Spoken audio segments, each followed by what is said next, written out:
All right, howdy, friends. Guthrie Trap here, coming to you again from East Nashville, Tennessee.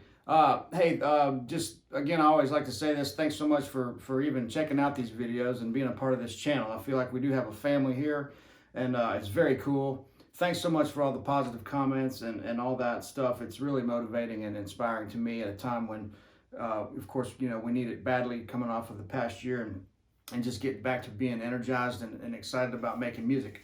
Seeing a lot of touring going on, man. Tons of bands, tons of festivals, tons of cool stuff going on. I've been playing a lot here in Nashville, Wednesdays and Thursday nights. You've seen some of the highlights of that with Joe Bonamassa and Billy Gibbons and Rick Nielsen the other night, hanging out with my sweet mother with those guys. Just stuff that you can't make up, man. Life is good. And so I hope you guys are all good, man. And like I said, just thanks for being a part of this. So that was a song that I recorded years back called Monkey Bars, and that was me, you know, trying to solo over that little section there. improvising that part. The first part is worked out, little chord thing here, you know.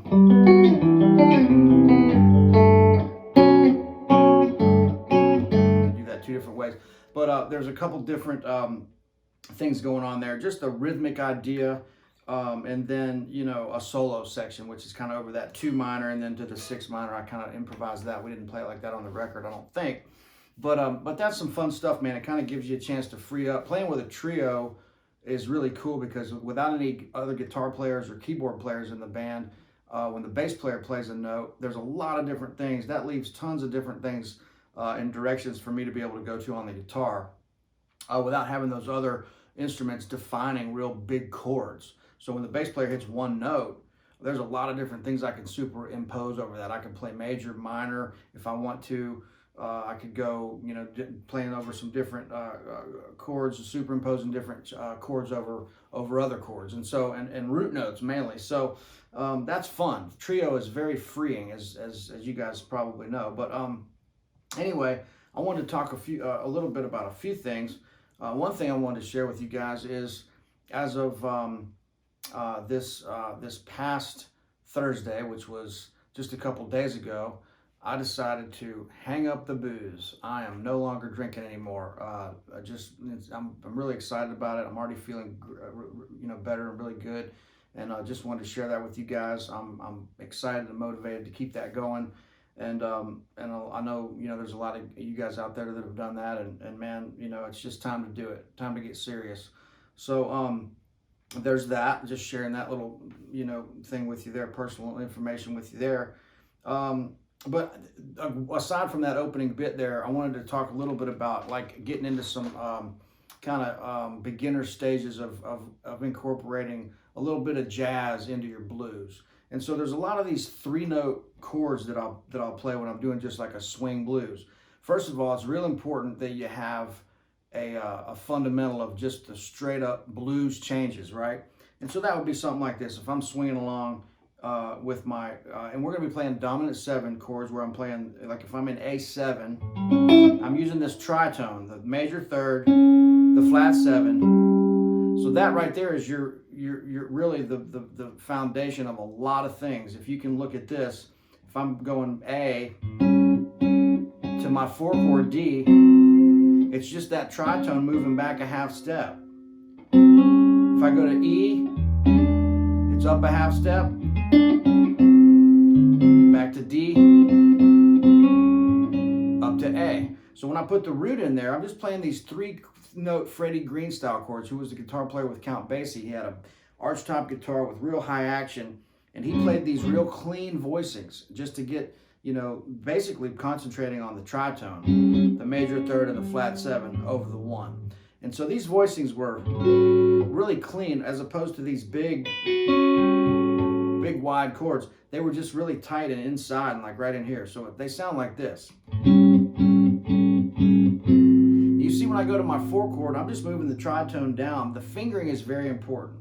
And so I'm leaving the A on the bass. And so that makes your 4 chord. I'm just going to D7 there. So, but this is what happens. It looks like this.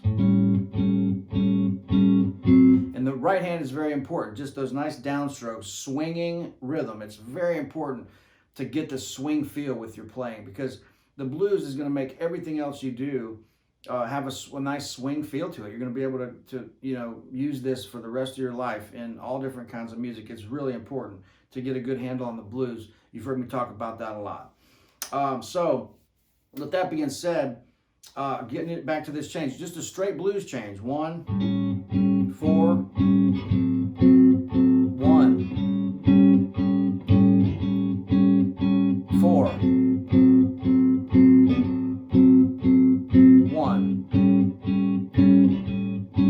5,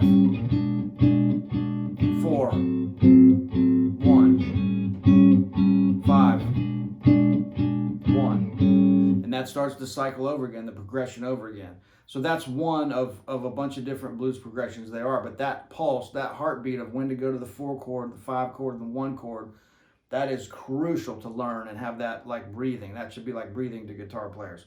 And so you can see when I went to the 5 chord,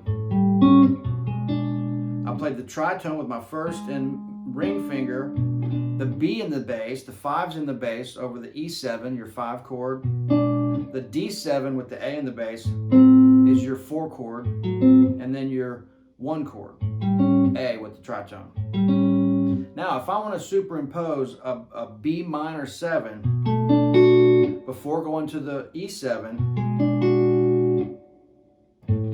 I can do that, and that sounds like this.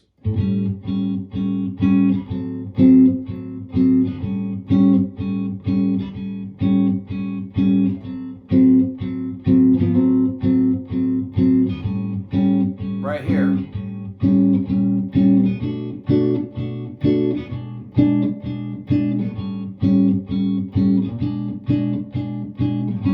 Okay, so what I did there is I went A7 to the diminished, which I raised the root of A. I'm leaving the tritone the same. That bass note is moving to my B minor 7, to my E7, back to A. That's an A6th. A7. So that again,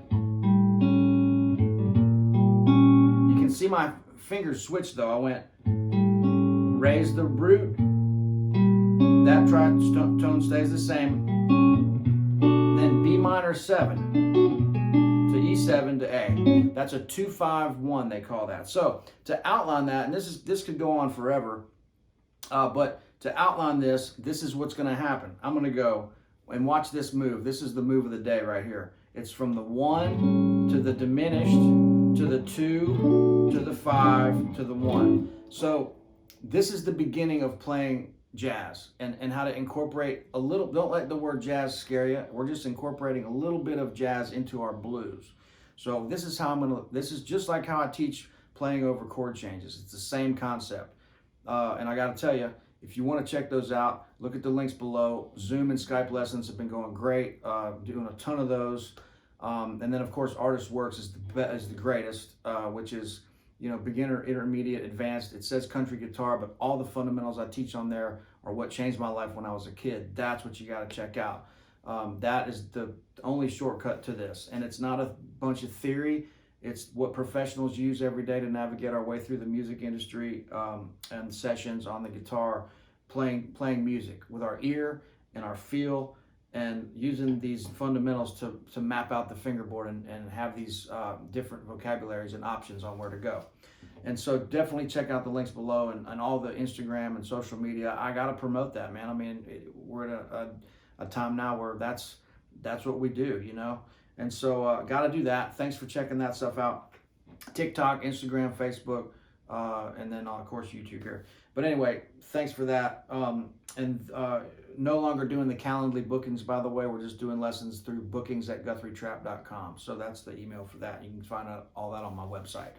But so getting back to this, going from A to the diminished, raising that root note to the B minor 7 to the 5-1. It's a 2-5-1, which you'll hear in jazz. But you can use this over all kinds of different things. These lines will just improve your guitar playing.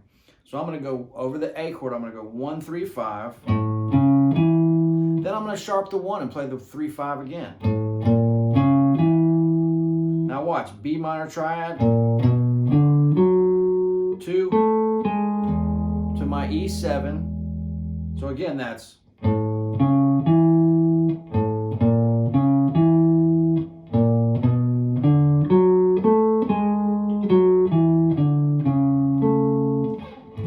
right back to A. So you can hear that. Or so that's just moving that root note is all I'm doing to accommodate that chord change. It's all about playing over the chords and using those as our foundation. So here we go again. Last time, A to the diminished, then the B7, B minor 7 to E7 to A. So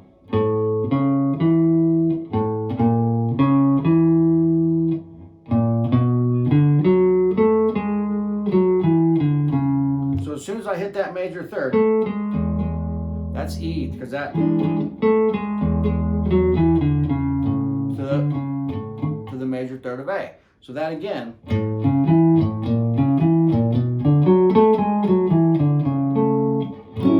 One more time. And I'm coming at it from a half step. I'm doing that little half step walk up, but it's really just this. But the little half step times it out a little better. So, you know.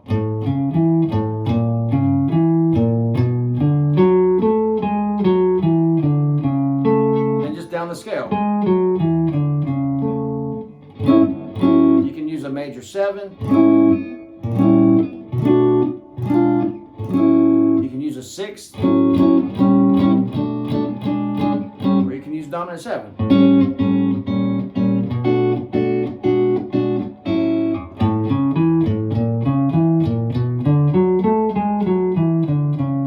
Let that sink in a little bit, and then we'll maybe sometime down the road we'll do the long turnaround, which is the same thing over C sharp minor,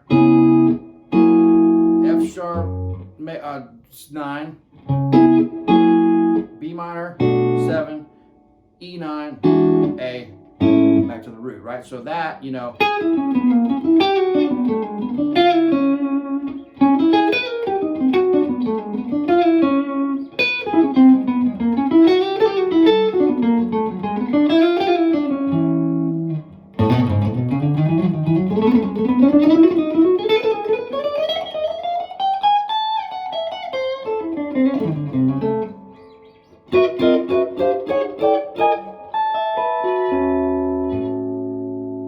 All right, there's a little introduction to the blues side of jazz, and I hope you dug that.